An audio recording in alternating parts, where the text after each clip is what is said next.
살아계신 하나님 감사합니다. 오늘도 우리가 주님의 발자취를 따라 이곳에 모였습니다. 주님이 우리에게 맡겨주신 이 복음의 사명을 감당하고자 통일선교 화요기도의 자리로 나왔습니다. 아버지, 주님을 따라가는 이 길이 아버지 기쁨의 길이 되게 하여 주시옵시고, 주님의 발자취를 따라가는 이 길이 아버지 찬송하며 주님을 쫓아가는 길이 되게 하여 주시옵소서. 아버지, 이 자리에서 우리에게 맡겨진 복음의 사명을 다시 한번 확인하길 소망합니다. 아버지 앞에 아버지 순종하며 나아가는 시작점이 이곳이 되기를 원합니다. 우리에게 맡겨주신 이 기도의 사명을 감당케 하여 주시옵시고, 주님의 발자취를 쫓아서 걸어가는 믿음의 삶을 계속 살아낼 수 있도록 오늘도 우리와 함께하여 주시옵소서. 감사하며 예수님의 이름으로 기도하옵나이다. 아멘. 할렐루야. 네, 오늘 하나님의 말씀은 호세아 4장 6절 말씀입니다. 호세아서 4장 6절 말씀, 우리 한 절 말씀인데요, 같이 한 목소리로 같이 읽겠습니다. 시작. 내 백성이 지식이 없으므로 망하는도다. 내가 지식을 버렸으니 나도 너를 버려 내 제사장이 되지 못하게 할 것이요, 내가 내 하나님의 율법을 잊었으니 나도 내 자녀들을 잊어버리리라. 아멘. 할렐루야. 네, 우리 지난 2주 동안 우리는 복음과 통일이라는 주제를 가지고 하나님의 말씀을 좀 나누어 봤는데요. 첫 번째 주는 에베소서 2장 13절부터 18절까지 말씀을 통해서 복음이 유대인과 이방인을 하나로 만들고 또 중간에 막힌 담을 허무신 그 예수님의 십자가에 대해서 나누면서 복음이 없이는 진정한 통일도 이룰 수 없다, 이런 말씀을 좀 드렸습니다. 그래서 그리스도께서 이루신 그 화목이야말로 진정한 연합과 평화의 기초임을 여러분들 믿으시길 바랍니다. 그리고 지난주에는 고린도서 5장 18절 20절 말씀을 통해서 복음은 단지 개인의 구원을 넘어서 화목의 사역으로 부르심을 받은 교회의 사명이다, 우리의 사명이다, 이런 말씀을 좀 나눴습니다.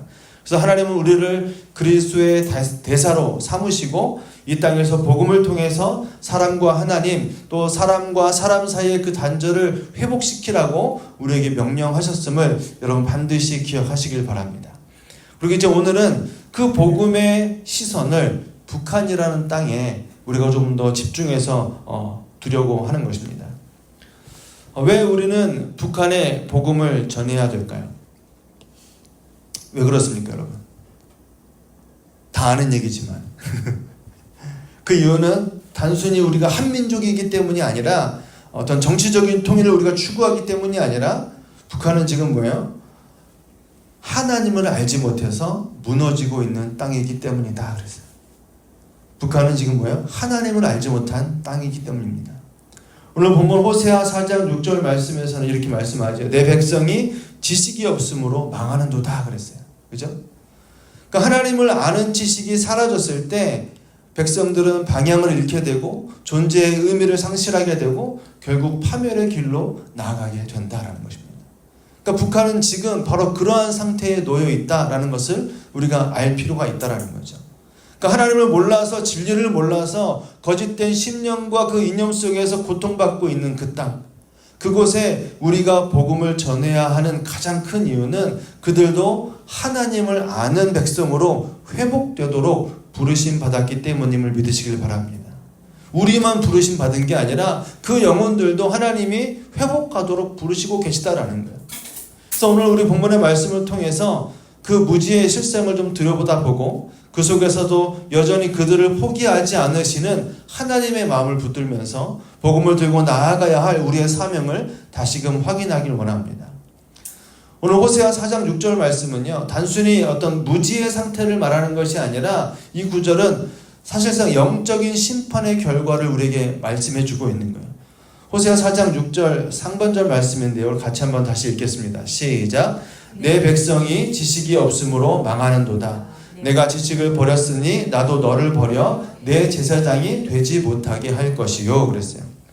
이 말은 단순히 어떤 정보 부족의 문제를 말씀하는 게 아니라 하나님을 알고자 하지 않는 죄, 그리고 그 죄로 인해서 하나님께서 지식의 은혜를 거두셨다라고 하는 무서운 선언인 거예요. 그러니까 성경은 우리에게 누누이 강조하고 있는 건 뭡니까? 여호와를 경외하는 것이 지식의 근본이다, 이렇게 말씀해요. 또 잠언 9장에 가서는 여호와를 경외하는 것이 지혜의 근본이요 거룩하신 자를 아는 것이 뭐예요? 명철입니다. 이렇게 말씀합니다. 그러니까 하나님을 아는 것은, 하나님을 아는 지식은 은혜인 거예요. 그 지식이 제거된다라고 하는 것은 하나님의 임재와 말씀의 빛이 떠난다는 뜻이 되는 겁니다. 그래서 이러한 영적인 상태를 오늘날 가장 뚜렷하게 보여주는 것이 바로 북한이다라는 거죠. 그럼 북한은 우리가 잘 알다시피 정치 이념적으로 기독교를 철저하게 제거해 온 땅입니다. 1948년 이후에 수십만 명의 기독교인들이 처형되거나 수감되거나 추방되었고, 오늘날에도 성경을 소지하거나 기도를 하거나 예수라는 이름을 말하는 것 자체가 범죄로 간주되는 나라예요. 그러니까 북한이 하나님을 알 수 없는 땅으로 변한 이 현실은 단지 복음이 없는 상황만을 의미하진 않는다는 거죠. 그 배경에는 법률적으로 이미 복음이 철저히 차단된 사회 구조가 자리 잡고 있다는 것을 우리가 반드시 기억해야 된다는 것입니다. 북한에는 대표적인 3대 통제법이 있습니다. 반동사상문화배격법, 청년사상교양법, 평양문화보호법, 이런 것들이 있어요. 우리가 기도 제목 중에서도 가끔 언급됐던 것들인데, 짧게 좀 살펴보면 이것들을 통해서 북한은 정보와 사상의 자유를 완전히 억압하고 있음을 우리가 알게 됩니다. 먼저 반동사상문화배격법이라는 것이 있는데요. 2020년 12월에 처음 개정이 되었고, 그 다음에 2022년 8월 19일에 개정이 됩니다. 근데 목적은 뭐냐 하면 남한이나 미국이나 일본 등 자신들의 체제에 반하는, 그러니까 반동하는 그런 사상의 컨텐츠들, 문화 컨텐츠들, 영화나 드라마나 종교나 음악 등을 철저히 금지하는 법률이에요. 그래서 이것들을 시청하거나 유포하거나 소지했을 때 노동교화 5년에서 10년, 대량일 경우에는 무기노동교화 또는 사형이 처할 수도 있다, 이렇게 되어 있습니다. 2022년에 22살 청년이 K-POP 음원을 유포했다가 공개 처형되는 사례도 있다라고 보고가 되고 있습니다. 그러니까 이 법은 단순히 문화를 금지하는 것을 넘어서 주권자의 사상과 표현의 자유를 완벽하게 통제하고 있는 법이 되는 거죠. 또 청년사상교양법이라는 게 있습니다. 2021년 9월 29일 날 채택이 되는데, 청소년들을 대상으로 반사회주의, 반사상을 철저하게 제거하고 체제 충성과 김정은 숭배를 강화하기 위한 목적으로 이것들이 제정이 됐어요. 그래서 사상이나 행동이 위반에 대해서 노동교화나 또 수년을 하거나 또 사망에 이르는 처벌이 가능한 이러한 법률을 가지고 있습니다. 이것들은 뭐냐 하면 젊은 세대마저도 국가 이념에 충실한 도구로 전환시키려고 하는 이 법은 미래 세대의 사상마저 봉쇄해버리고 있다라는 걸 우리가 볼 수 있는 거죠. 또 평양문화보호법이라는 게 있습니다. 2023년 1월 18일 날 제정이 됐는데, 평양 문화어를 순수 민족으로 규정하고 남한 말씨, 외래어나 일본어, 중국어를 친일, 친미 언어로 규정하면서 남한 어휘를 사용하거나 공유하면 최소 6년 노동교화, 또 대량 유포 시에는 종신형 또는 사형까지 가능. 이건 뭐 똑같아요, 다. 그러니까 단순히 언어 정화가 아니라 남북한의 언어 차이를 선전 도구로 이용해서 주민들 간의 최소한의 손톱까지도 금지하는 조치가 되고 있다라고 보여지는 거죠. 그러니까 이러한 법들은요, 단지 법률이 아니라 사상이나 언어, 문화 모든 통로를 봉쇄하는 시스템이다라는 거예요. 그러니까 북한의 헌법은 형식적으로는 표현의 자유를 보장하지만 이들 법들을 통해서 오히려 실질적인 기본권은 완전히 무력화되고 있다라는 거예요. 여러분, 그러니까 저만 아는 얘기를 하는 게 아니에요. 이미 우리가 분단된 이후에 계속 들어왔던 얘기잖아요. 그리고 심지어 요즘에는 구글에 검색하면 다 나와요. 예. 여러분들도 얼마든지 찾아볼 수 있는 내용입니다. 제가 어디서 따로 얻어온 정보가 아니에요. 그러니까 이것들은요, 단순히 종교 박해가 아니라 하나님을 알 수 있는 그 지식을 뿌리채 제거하는 체제적인 공격이다라고 볼 수 있는 거죠. 그러니까 체계적으로 영적 무지의 구조를 만들어 놓고 있다라는 것입니다. 정보 접근에 대한 금지를 통해서 복음이나 진리를 알 수 없도록 만들어 놨고, 형태의 다양성을 금지하면서 언어와 문화의 단일화로 정체성을 훼손하고 있고, 강압적 사상교육을 통해서 국가관념을 대체할 초절대 권력을 강화하려고 하는 이러한 시도들을 아주 체계적으로 만들어 놓고 있다는 거예요. 그래서 결과적으로 북한은 지금 하나님과 인간을 잇는 모든 접촉이 근본적으로 차단된 상태다라는 것을 여러분들이 기억하셨으면 좋겠어요. 지금 호세아서에 나오는 이스라엘이 제사장과 선지자들의 책임 방기로 인해서 무너져 내리고 있었다라면 북한은 의도적으로 거짓 제사장을 세우고 거짓 종교를 만든 나라입니다. 그러니까 북한은 하나님을 모르는 땅일 뿐만 아니라 그 상태가 법률적으로 보장된 구조물 아래에 유지되고 있다는 사실을 우리는 분명히 알아야 된다는 거죠. 이건 아주 심각한 문제예요.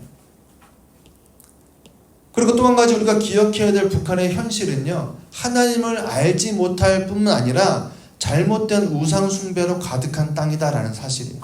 너무나도 우리가 자주 얘기했던 거잖아요. 그러니까 북한은 김일성 주석을 단순한 국가의 창건자로 여기는 것이 아니라 그를 영원한 수령이다, 태양이다, 모든 존재의 창조자로 선전합니다. 그래서 그의 어록을 성경처럼 암송하기도 하고 그의 동상을 향해서 절하게 하기도 하고 어린아이들은 감사합니다 김일성 아버지라는 기도문을 외우기도 한다고 해요. 그러니까 이는 단순히 어떤 정치적인 숭배를 넘어서 명백한 우상 숭배이고 영적인 타락이다라고 볼 수 있는 거죠. 그러니까 하나님이 아닌 자를 신의 자리에 올려놓은 것은 성경이 계속 반복해서 경고하고 있는 그 바알 숭배의 재현이다라고 말할 수 있는 것입니다. 근데 성경은 뭐라고 말씀합니까?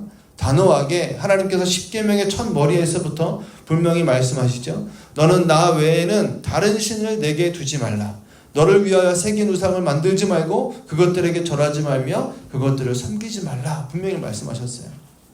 근데 북한은 이 말씀을 정면으로 거스르고 있는 것이고 인간을 신의 자리에 올려놓고 그를 위한 찬송과 경배를 강요합니다. 그러나 하나님은 분명히 말씀하시죠. 나는 여호와이니 이는 내 이름이라. 나는 내 영광을 다른 자에게 내 찬송을 우상에게 주지 아니하리라. 이렇게 말씀하셨어요. 그럼 북한 정권은 하나님의 영광을 찬탈하고 그분의 자리에 사람의 이름을 세워서 민족 전체를 그 앞에 절하게 만들고 있다라는 거예요. 안타까운 것은 이 영적 타락의 결과는 너무나도 명백하다라는 것입니다. 예레미야 2장 13절인데요. 같이 읽겠습니다. 시작. 내 백성이 두 가지 악을 행하였나니 곧 생수의 근원되는 나를 버리고 스스로 웅덩이를 판 것인데 그것은 그 물을 가두지 못할 터진 웅덩이니라 그랬어요. 그럼 북한은 생명의 근원 되시는 하나님을 버렸습니다. 그리고 인간이 만든 터진 웅덩이, 그 김일성 일가의 어떤 우상체제에 자신들의 영혼과 운명을 쏟아붓고 있는 거예요. 하지만 그 웅덩이는 물을 가두지 못한다 이렇게 말씀합니다. 곧 거기에는 생명이 없고 소망이 없는 거죠. 구원이 없다고 성경은 분명히 말씀하고 있습니다. 여러분, 하나님께서 선지자 예레미야를 통해서 주신 또 하나의 말씀은 뭐냐 하면 북한의 현실을 적나라하게 말씀해주고 있다라고 볼 수 있는데 예레미야 10장 3절에서 5절 말씀입니다. 같이 읽겠습니다. 시작. 여러 나라의 풍습은 헛된 것이니 살림에서 벤 나무요 기술공의 두 손이 도끼로 만든 것이라. 그들이 은과 금으로 그것에 꾸미고 못과 장도리로 그것을 든든히 하여 흔들리지 않게 하나니 그것이 둥근 기둥 같아서 말도 못하며 걸어다니지도 못하므로 사람이 메어야 하느니라. 그것이 그들에게 화를 주거나 복을 주지 못하나니 너희는 두려워하지 말라 하셨느니라. 아멘. 여러분, 성경은 분명히 말씀합니다. 그 우상들은 살아있지 않다라는 거죠. 그들의 신격화된 수령은 말도 못하고 능력도 없으며 오히려 사람들에 의해서 붙잡혀서 세워져야만 존재할 수 있는 무력한 허상이다라고 말씀합니다. 그럼에도 불구하고 그 사람들은 두려움과 쇠뇌 속에서 그 우상을 숭배하고 있다는 거예요. 참으로 안타까운 일이 아닐 수 없는 거죠. 사도 바울은 하나님을 모른 채 인간을 신처럼 여기는 현상을 정확하게 지적했습니다. 로마서 1장 22절 23절입니다. 같이 있습니다. 스스로 지혜 있다 하나 어리석게 되어 썩어지지 아니하는 하나님의 영광을 썩어질 사람과 새와 짐승과 기어다니는 동물 모양의 우상으로 바꾸었느니라. 아멘. 하나님을 모르는 채 살아가는 인간들이 신처럼 여기는 우상을 만들어서 여기는 현상들을 지금 말씀하고 있어요. 그러니까 북한은 하나님을 마음에 두기 싫어하였고 대신에 그 자리에 인간의 얼굴을 붙인 우상을 세웠습니다. 그 결과는 어리석음이고 멸망으로 향하는 길임을 여러분들 반드시 기억하시길 바랍니다. 북한은 지금도 하나님을 버리고 거짓된 신과 터진 웅덩이에 그 백성을 가두고 있다라는 거예요. 그러나 그 웅덩이로는 생수를 담을 수 없다라는 거죠. 그 웅덩이로는 영혼을 살 수 없음을 기억하시길 바랍니다. 성경은 분명히 말씀합니다. 영생은 곧 유일하신 참 하나님과 그가 보내신 자 예수 그리스도를 아는 것이니이다 그랬어요. 여러분, 하나님을 아는 지식만이 그 땅을 살릴 수 있음을 믿으시길 바랍니다. 이 말씀을 여러분 반드시 기억하셨으면 좋겠습니다.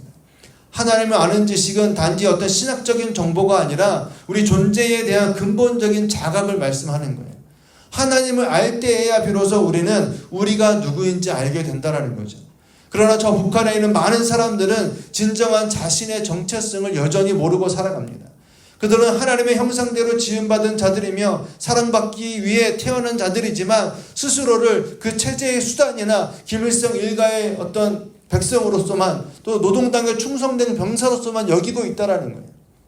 이런 복음이 없는 곳에서는 인간의 정체성도 목적도 어떤 자유도 사라지는 겁니다. 북한은 지금 바로 이러한 하나님을 모름으로 존재를 상실한 영적인 공허의 상태에 놓여 있다는 거예요. 이러한 북한의 현실은 단순한 어떤 정치 사회적 비극이 아니라 하나님과 단절된 결과로 나타난 영적인 재앙임을 여러분 기억하시길 바랍니다. 그래서 우리는 복음을 전해야 되는 거예요. 그들이 진정한 하나님을 알게 되기 전까지는 참된 인간으로 참된 백성으로 살아갈 수 없기 때문임을 기억하시길 바랍니다. 하나님을 모른다는 것은 단지 종교적 무관심이 아닙니다. 그것은 인간의 삶 전체가 무너지는 근본적인 붕괴를 의미하기 때문이에요. 왜냐하면 인간은 본래 하나님의 형상으로 창조된 존재이기 때문입니다. 하나님을 알지 못하면 인간은 자신이 누군지도 알지 못하게 되는 거죠. 오늘 호세아 4장 전체를 보면 백성들이 하나님의 지식을 버렸을 때 어떠한 일들이 일어나는지 생생하게 묘사하고 있는데 우리 1절과 2절 말씀 같이 읽겠습니다. 시작.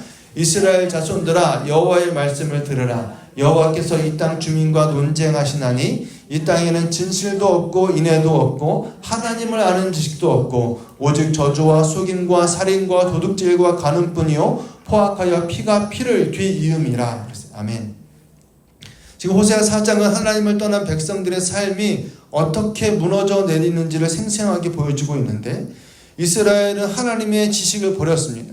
그 결과 사회 전반에서 진실이 사라졌고 인애가 사라졌고 하나님을 아는 지식마저 사라졌다 이렇게 말씀해요. 그리고 저주와 속임, 살인과 도둑질, 간음이 일상이 되었고 피가 피를 뒤잇는 이러한 일들이 이루어지고 있다는 거죠. 도덕은 땅에 떨어지고 사회 질서는 잃어버렸습니다. 이것이 바로 하나님 없는 세상의 참상이다라는 거예요. 사람이 하나님을 모르면 결국 자기의 소견에 옳은 대로 행하게 되죠. 우리가 성경을 통해서 잘 알다시피 사사기 시대가 그랬습니다. 하나님의 통치가 사라지자 각자 자신의 기준을 절대화하기 시작합니다. 그 결과 성적인 타락과 도덕적 붕괴를 가져오고 오늘날 북한이 바로 그와 같은 길을 걷고 있다는 거예요. 법은 있지만 정의는 없고 체제는 있지만 진실은 없는 거죠. 북한은 권력자의 생각이 곧 법이 되는 사회입니다.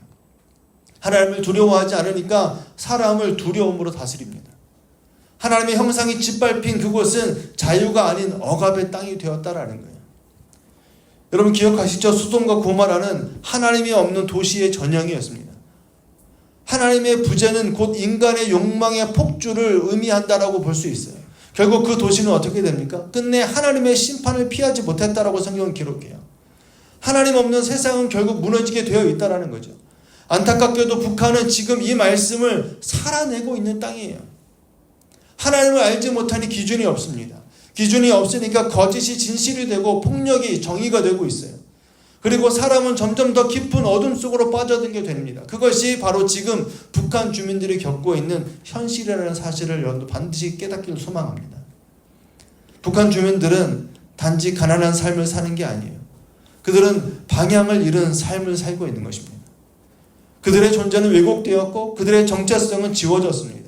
그들은 하나님의 형상으로 지음받았지만 지금은 그 형상이 철저히 무너져 있다는 거예요.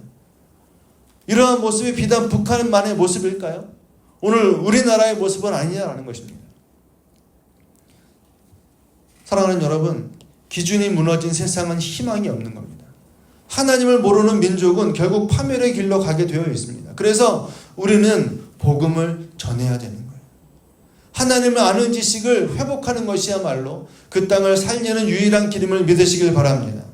하나님만이 기준이시고 그 기준이 회복되어야 북한도 회복될 수 있는 것이에요. 그리고 그 회복의 통로가 바로 복음을 가진 저와 여러분들임을 믿으시길 바랍니다. 우리가 지금 그 기준을 다시 외쳐야 되는 거죠. 그들이 다시 하나님을 알게 해야 된다는 것입니다. 그렇게 할 때 북한 땅은 다시 살아날 것을 믿음으로 바라보는 저와 여러분들에게 소망합니다. 북한은 지금 영적인 무지라는 감옥에 갇혀 있는 거예요. 단지 정치적인 억압이나 경제적 고통 때문이 아닙니다. 하나님을 알 수 없고 복음을 들을 수 없기 때문에 그들은 진리를 알 수 없는 거예요. 그리고 진리를 알지 못하는 자는 결코 자유할 수 없음을 성경은 말씀하고 있죠. 북한의 백성들은 지금 복음의 진리를 들을 수 없기 때문에 자유하지 못합니다. 그들은 여전히 거짓에 속고 있고 억압 속에 있으며 희망 없이 살아가고 있다는 거예요. 여러분, 북한의 상황은 단지 안타까운 사회적 문제, 인권 문제 그 이상이라는 거예요. 그것은 하나님을 알지 못해서 발생한 총체적인 왜곡이며 복음을 통해서만이 회복될 수 있는 영적인 재난임을 믿으시길 바랍니다. 그래서 저와 여러분이 우리가 복음을 들고 나아가야 되는 거예요. 왜냐하면 그들이 듣지 못하면 결코 이 사실을 알 수 없기 때문입니다. 로마서 10장에는 이렇게 말씀합니다. 믿음은 들음에서 나며 들음은 그리스도의 말씀으로 말미암았느니라 그랬어요. 우리도 그렇게 복음을 믿었잖아요. 누군가 우리에게 복음을 전해줬기 때문에 그 복음을 알게 됐습니다. 그걸 들었기 때문에 믿게 된 거예요. 여러분, 호세아서는 하나님의 심판의 메시지가 지금 강력하게 나타나고 있습니다. 하지만 그것은 단지 분노의 외침이 아니라 그 모든 말씀은 회복을 향한 하나님의 사랑의 부르짖음이다라는 사실도 우리는 잊어버리면 안 된다는 거예요. 하나님은 백성의 무지에 분노하고 계시지만 그 무지함 속에 갇힌 백성을 버리시지는 않는다라고 오늘 말씀해요. 오늘 호세아 2장 14절 말씀에 이렇게 말씀합니다. 그러므로 보라, 내가 그를 타일러 거친 들로 데리고 가서 말로 위로하고 그랬어요. 여러분, 하나님께서는 죄를 징계하시되 그 백성을 다시 거친 들, 즉 광야로 데려가셔서 말로 위로하신다 이렇게 말씀하고 있어요. 저는 이 말씀을 묵상하면서 왜 하필이면 거친 들로 가셨을까? 거칠 들로 가신다고 하셨을까? 이 생각을 하게 됩니다. 좋은 데도 많잖아요. 에어컨 빵빵 나오고 카페에 갈 수도 있고 집으로 찾아가실 수도 있고, 그렇죠? 근데 그들은 어디로 데려가신다고요? 거친 들로 데려가시겠다 그랬어요. 그래서 거기서 말로 뭐 하시겠다고요? 다시 위로하신다 그랬어요.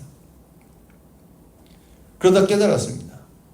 광야는 뭐냐 하면 이스라엘 백성들과 광야는 아주 중요한 의미가 있어요. 광야는 이스라엘 백성들에게 뭡니까? 하나님을 인격적으로 만났던 장소예요. 세상의 소리가 다 끊기고 하나님의 음성에만 집중했던 곳이 어디예요? 광야예요. 하나님께만 주목했던 장소가 광야예요. 험난한 일들이 많았고 어리석은 짓들도 많이 했지만 거기에서 뭐가 있었어요? 하나님께만 주목하는 일들이 있었어요. 구름기둥과 불기둥으로 하나님의 백성들을 인도하실 때 그 하나님을 주목하며 하루하루 매 순간순간을 하나님 앞에 순종하며 살았다라고 성경은 기록합니다. 우리 민수기 9장 말씀인데요. 같이 한번 읽겠습니다. 17절부터 23절 말씀입니다. 시작.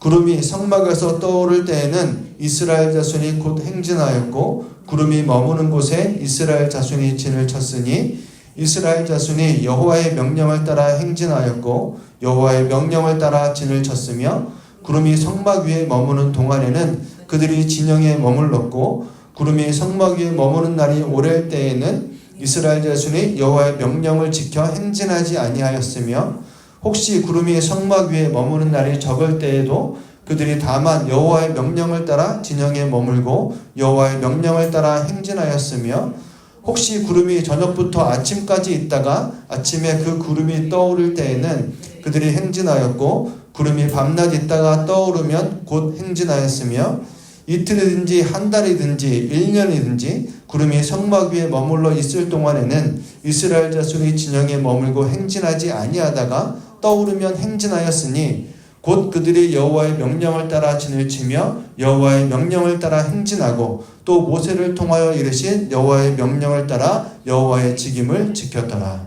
아멘. 여러분, 제가 색깔을 다르게 한 표현이 계속 보이셨죠? 뭡니까? 여호와의 명령을 따라 했어요. 여러분, 이스라엘은 광야에서 단순히 그냥 겨우겨우 살아남은 게 아니에요. 그들은 광야에서 하나님의 인도하심에 철저히 순종함으로 살아냈던 것입니다. 여러분, 생각해 보세요. 구름이 뜨면 떠나고 구름이 멈추면 멈춰섰어요. 그들의 시선은 항상 뭐였어요? 하나님을 향해 있었어요. 하늘을 향해 있었어요. 누군가는 계속 보고 있었겠죠. 그죠? 그 지도자들 중에 누군가는, 모든 백성이 다 이렇게 고개를 쳐들고 있지 않았을 거 아닙니까? 누군가는 계속 주목하고 있었을 거예요.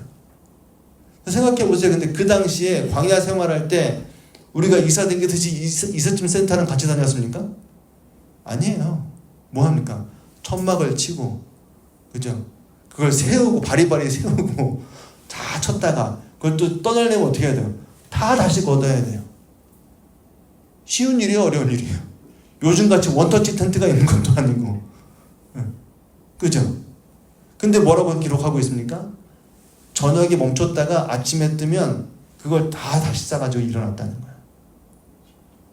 분명히 귀찮은 일이었을 거예요. 어떤 사람은 얘기했겠죠. 야, 눌러 앉은 김에 좀 더 있다 가자. 이거 피고 접는 것도 너무 힘들다. 근데 그런 건 기록되지 않았어요. 뭐만 기록됐어요? 그들이 여호와의 말씀을 따라 뭐 했어요? 순종했다는 게 기록되어 있어요. 이동의 시기도 멈춤의 시간도 그들 스스로 결정하지 않았다라는 겁니다. 오직 하나님께서 구름 기둥을 통해서 말씀하실 때에 반응했다라는 거예요. 그 하나님의 말씀하시는 것들을 주목하면서 지냈던 장소가 어디예요? 광야라는 거예요. 구름이 이틀만 머물러도 기다렸고 한 달이든 1년이든 머무르면 그 자리에서 머물렀다라는 거예요. 엊그제는 하루 만에 짐 쌌으니까 또 긴장하는 사람들 중에 어떤 사람은 안 부르는 사람도 있을 거예요, 분명히. 야, 이거 내일 또 일어날 때는 모르는, 야, 그냥 옆집에서 끼어 자자 이러고 텐트 빨리 친 사람 옆에 가서 그냥 끼어서 자고 이랬을지도 모릅니다. 왜? 내일 아침에 또 구름이 떠가지고 가면 짐 싸는 것도 귀찮으니까. 근데 그렇게 꾀를 부렸다고 보니까 뭐예요? 1년이 넘도록 안 가는 거야. 이해되세요, 여러분? 그러니까 하나님의 인도하심은 그들에게 일상의 기준이었고 그 말씀에 순종하는 것이 그들에게는 생명의 길이었다라는 겁니다. 그러니까 이스라엘 백성들에게 광야는 철저히 하나님께만 의존하는 땅이었어요. 스스로 길을 낼 수 없고 자신이 주인이 될 수 없는 곳. 그래서 광야는 하나님을 배워가는 훈련의 장이었고 말씀에 민감하게 반응하는 훈련의 자리였다라는 것입니다. 그곳으로 지금 다시 뭐 하시겠다고? 그들을 데려가셔서 하나님을 알도록 하시겠다라는 거예요. 여러분, 이것은 지금 이 시대의 교회와 성도들, 저와 여러분들에게, 그리고 통일과 북한 선교를 준비하는 우리 모두에게 동일하게 주시는 말씀이라고 믿습니다. 우리가 지금도 이 땅의 광야 같은 상황 속에서 하나님의 구름 기둥을 바라보며 그 인도하심에 민감하게 순종하고 있는지 점검해야 된다는 거예요. 하나님은 오늘도 구름 기둥처럼 당신의 뜻을 따라 일하고 계십니다. 어디로 가야 될지, 무엇을 해야 될지, 또 우리 결코 스스로 정할 수 없음을 알려주고 계시는 거예요. 그래서 우리는 하나님께 주목해야 되는 거예요. 우리가 해야 될 일은 단 하나인 거죠. 그 하나님의 구름 기둥을 주목하는 겁니다. 그리고 그것이 떠오를 때는 주저하지 말고 뭐 하는 거예요? 떠나는 거예요. 그것이 머물렀을 때는 믿음으로 기다리는 거죠. 그게 한 달이 됐든 1년이 됐든. 이스라엘이 광야에서 그렇게 살았듯이 지금 우리도 하나님의 그 부르심 앞에 그렇게 서야 하는 줄을 믿으시길 바랍니다. 먼저 우리의 삶이 하나님의 말씀 앞에 민감하게 반응하는 이 광야의 훈련을 받아야 된다는 거예요. 그때야 우리는 하나님이 이끄시는 진정한 행진을 할 수 있게 되는 줄을 믿으시길 바랍니다. 그리고 그 행진은 반드시 하나님 나라로 이어질 것입니다. 여러분, 광야는 끝이 아니에요. 거기는 뭐예요? 훈련의 장소예요. 하나님이 약속하신 땅은 따로 있었잖아요. 광야는 하나님의 약속을 향해서 나아가는 믿음의 길인 것을 기억하시길 바랍니다. 지금도 하나님의 그 구름 기둥은 움직이고 있어요. 하나님의 백성인 우리가 그분의 인도하심을 따라 함께 걸어가야 할 때임을 믿으시길 바랍니다. 여러분, 호세아서는 오늘 우리가 보고 있는데요. 이스라엘 백성이 죄에 빠지고 무지한 가운데 있었을 때도 하나님은 끝까지 그들을 내 백성이라 부르시면서 그들을 다시 뭐 하시겠다고요? 광야로 데려가시겠다라고 말씀하세요. 그들을 회복하시겠다라고 말씀하시는 거예요. 나는 그들을 포기하지 않았다라고 말씀하시는 거예요.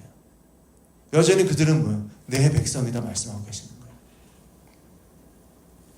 하나님의 언약은, 하나님의 사랑은 개선적이지 않은 거죠. 그분은 버림받은 백성, 잃어버린 양을 다시 찾으시는 아버지이심을 믿으시길 바랍니다. 북한을 향한 하나님의 마음도 그렇다라고 저는 믿습니다. 그들은 하나님을 잊었지만, 하나님을 알 수도 없는 상황 가운데 놓여 있지만 하나님은 그들을 잊지 않으셨어요. 그들은 하나님을 부를 수 없는 상황이지만, 하나님을 부르지 않고 있지만 하나님은 지금도 그들의 이름을 부르고 계심을 믿으시길 바랍니다. 그렇기 때문에 북한의 상황이 아무리 절망적으로 보인다 할지라도 우리는 소망을 가질 수 있는 거예요. 왜냐하면 이 회복의 주체는 우리가 아니라 하나님이시기 때문에 그렇다는 거죠. 오늘 호세아 2장 16절 말씀에 이렇게 말씀합니다. 여호와께서 이르시되 그날에 내가 나를 내 남편이라 일컫고 다시는 내 바알이라 일컫지 아니하리라 그랬어요. 하나님은 그 땅에서 다시 예배가 회복되기를 원하십니다. 거짓된 신이 무너지고 참된 하나님을 부르는 목소리가 들리기를 원하신다라고 말씀하고 있는 거예요. 여러분, 북한의 복음화는 단지 통일을 위한 수단이 아닙니다. 그곳에 있는 한 사람 한 사람이 하나님 앞에 잃어버린 아들이 되어서 돌아오기를 바라시는 아버지의 열망임을 우리는 기억할 필요가 있다는 거죠. 그래서 호세아 3장 1절에서는 하나님은 호세아에게 음란한 여인을 다시 데려오라고 말씀하십니다. 너는 또 가서 타인의 사랑을 받아 음녀가 된 그 여인을 사랑하라 이렇게 말씀하세요. 여러분, 이것은 단지 호세아의 삶에 다시 고통을 주기 위한 게 아니다라는 거죠. 여러분, 우리가 북한을 품고 기도해야 되는 것은, 그 땅에 복음을 전해야 되는 것은 하나님이 우리를 고통스럽게 만들기 위해서 하시는 게 아니라는 거예요. 하나님의 사랑을 보여주는 사명을 감당하게 하시기 위함인 것을 믿으시길 바랍니다. 호세아는 그 사명을 지금 받고 있는 거예요. 다시 그 여인을 찾아가서 아내로 맞이하고 그를 사랑하라고 말씀하고 있어요. 근데 우리는 분단된 이후에 수세월을 지나오면서 우리의 마음속에 어떤 마음들이 자꾸 솟아오릅니까? 그냥 이대로 지냈으면 좋겠다.